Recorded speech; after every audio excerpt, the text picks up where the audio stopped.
สบายดีพี่น้อง หลังจากเดินทางมาก็พากันมาแวะเฮือนบาวตีเนาะมาแวะดินมาแวะยามบาวตีพี่น้องเอ้ยอันนี้เป็นเฮือนเพิ่นเนาะพี่น้องเอามาแวะกินตำสมอยู่นี่เบิ่งในส่องรัดก็ได้พี่น้องเอ้ย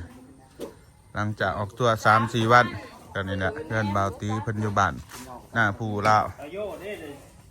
สบายดีนะสบายดีอันนี้เจ้าของเพื่อนเนาะพี่น้องเขามาแวะกินตำสมผมกับบาวตี้เซนเก่าเซนเคยแป๊กกินตำสมนะกินตำสมซิมือบอซุกแซ่บบ่เอา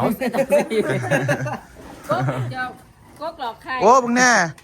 คอยเห็นดอกไม้บาวตี้แบบงามแห้งบ่มีเหี่ยวเกิดมาฮะก็เคยเห็นมึงแน่ทัดป้าดอกไม้อันนี้จะเป็นงามเนาะนั่นเป็นดอกสีขาวเนาะป้างะมาดีเบิ่งแน่พี่น้องผู้ใดเคยเห็นแน่ดอกกันนี่โอ้มันเป็นอะไรนี่โอ้ออกมาเป็นไข่เนาะดอกไม้อันนี้เนาะอะไรจะเป็นงามคักพี่น้องโอ้โหดอกไม้ท่านบาตีนี่พิเศษเนาะออกมาเป็นไข่บางจากนี่ดอกฝนตกเลยเฮ้ยวันนี้จะได้วันนี้เมื่อได้แป๊บเดียวเอง ไอพี่น้องก็จะเดินทางกลับบ้านนะวันนี้แยกง่ายกันเนาะทำแสงบาโยกับสิบไปหน้าบาดอนปุ๊บแต่ท่านโมฝากมานอนนี่มันเต็นเด็กเต็นกับด้วยเต็นกับป้าอยู่หน้าบนอนเนาะนี่แต่จะเอามาเลยขอต้องเอาเมื่อเลยแล้วโอ้ยว่าจะป่าเลยจะเอามาเลยบ้างทำไมแล้วก็ดีที่ตีอยู่แล้วเขาก็ต้องเอาเมื่อเลยแล้วเอาไปไว้ยังเงินหมกดอนเอาไปไว้หันน่ะ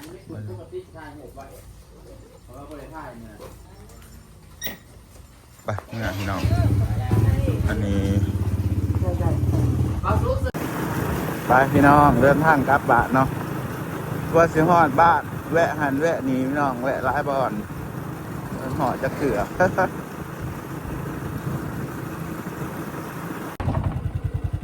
หอดบ้านนะพี่น้องโอ้เถื่อบ่าวคำสิงดีเฮ็ดดีจังหมดครั้ง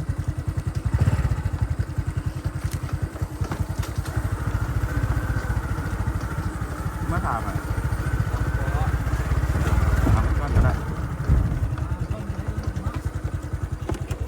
มันก่อนก็ได้กูว่ะเที่ยวเพื่อบ่าวคำสิงพี่น้องเอ็กซานสวัสดีโอ้เดี๋ยวนี้คนห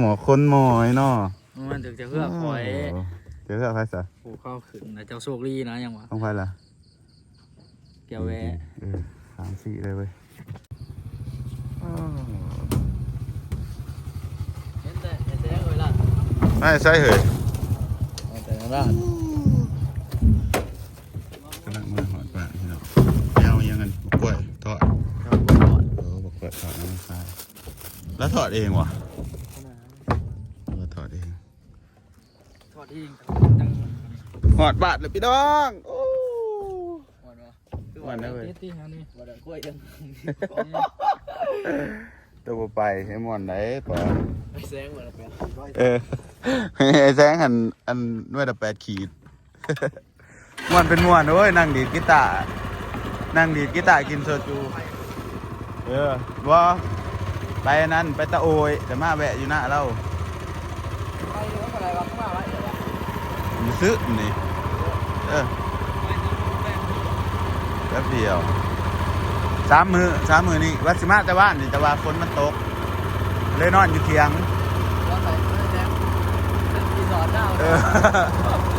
หมอนเน่าหมอนเน่าหมอนขนาดดอกขนาดนี้เคยเขาอีกัมมาเลยกูเคยเห็นบ่ดอกดิน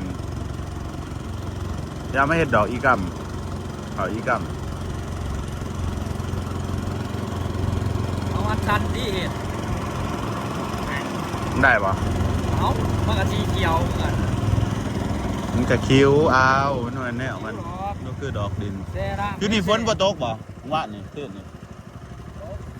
ไว้รับพอที่ขึ้นมันขึ้นนี่แห้งอยู่หูทางกันนะสารวัตรนะแห้งแบบโขดแห้งไว้รับช็อตที่ขึ้นโอ้เสร็จหักมากแล้วว่าสิแสดงมันตกแห้งไงเนาะพี่น้ำจนขึ้นเนาะเด้น้ำขึ้นซื้อแล้วขึ้นสอดเจ๊แสดงว่าน้ำมันหากระไรมาหอดบ้านเขาเนาะโมงจนหอดเพ น้ำขึ้นพี่น้อง เพื่อนนั่งหนีมากเลยขึ้นนี่ฮะแต่ก็บู๊ความกูเหาะอันกูขึ้นนี่ นอนตากฝนเลย นอนก็ดิ เอาของผ้าเหลืองสื่อต้องหึงพี่เด็ก เหนื่อยดิ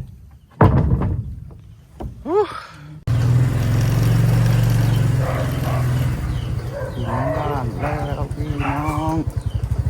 อินดี้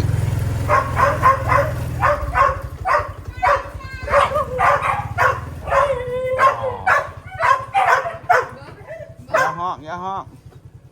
ดีใจยังขนาดน่ะอย่าห้องแล้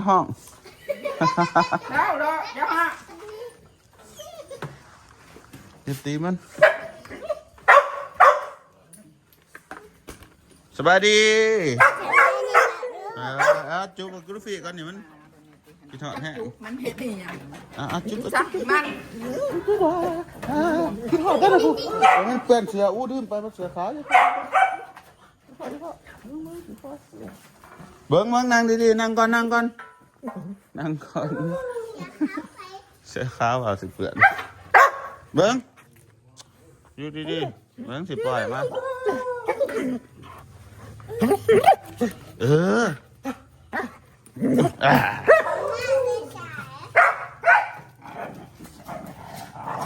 บ้านนะพี่น้องมาดีใจ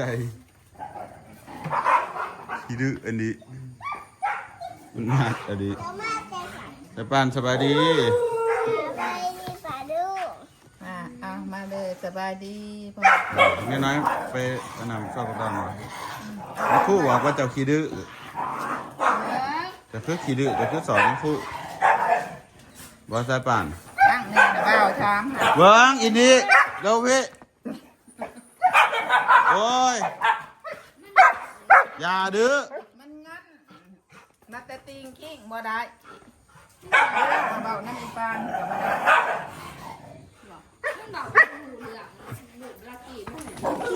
ลักกี้ว่าสวัสดี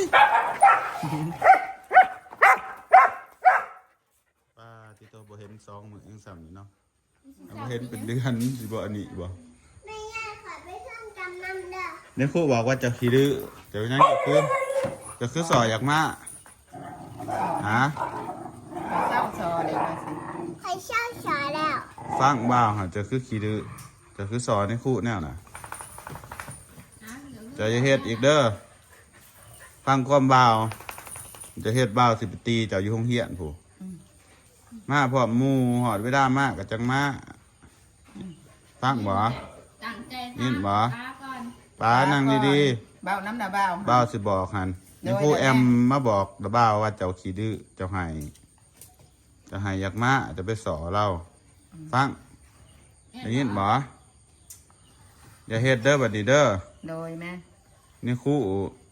เพิ่นก็จะเมื่อยแต่ว่าเจ้าสิไปสอเราเฮ็ดหยัง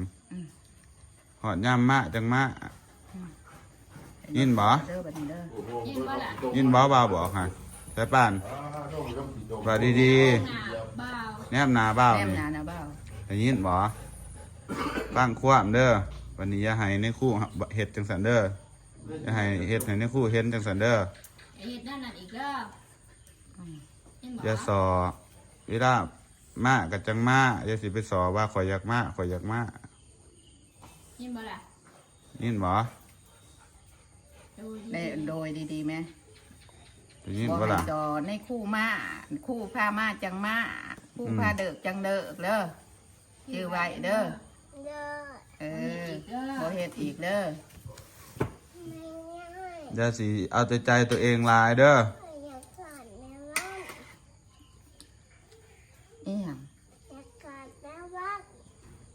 กอดอีหยัง ก็ เด้อ เฮ็ดอีหยังเฮ้ยกินข้าว ฟังเด้อบ่าวบอกให้ ทาง ยินบ่ล่ะ บ่าวสอนค่ะได้ยินน่ะบ่ อันนี้ยินอีกบ่าวสิตี บ่าวก็สิไปตี อืม แม่สิไปตีหอดต้อง ไปโรงเรียนกัน สิตีคือ ตั้งใจเฮียนแต่ว่าพระจะไปสอนในครู ท่านสอบ แม่ คะแนนอีก ยินบ่สายป่านบ่ได้เรื่องเด้อนี่ครูแอมเพิ่นก็อยากหาอีตาบ่าไปสอนเพิ่นจะได้เฮ้ยคัดซ้ำแม่ตัวเอง ขึ้นมาตอนนั้นเด่นปกติใส่กระย่างออกมาข้างนอกอยากไปเห็นอีหยังแล้วก็ให้อยากมื้อต่ออยากมื้อบอกในคู่ใบบอกในคู่ว่าคนไม่ได้ให้ดอกในคู่คอยเศร้าให้แหละมันพูดย่างออกมาหนอกให้ตันข่าวแล้วก็เมื่อเดี๋ยวนี้เดี๋ยวสิสอนให้ครูแนวนั้นเด้อ เมื่อเดี๋ยวนี้ หมู่หันเด้เขายังเฮียนนำกันเท่าไรโคตรมันสิมีแต่เจ้าเฮียนเราสิไปต่อในครูแนวนะดูฟีวันนี้ กินเด้อ เอ้ยอย่านี่มึงเหยียบขี้ตมนะนี่เป็นขี้กากอีกแล้วนี่โอ้ยนี่ดูสิ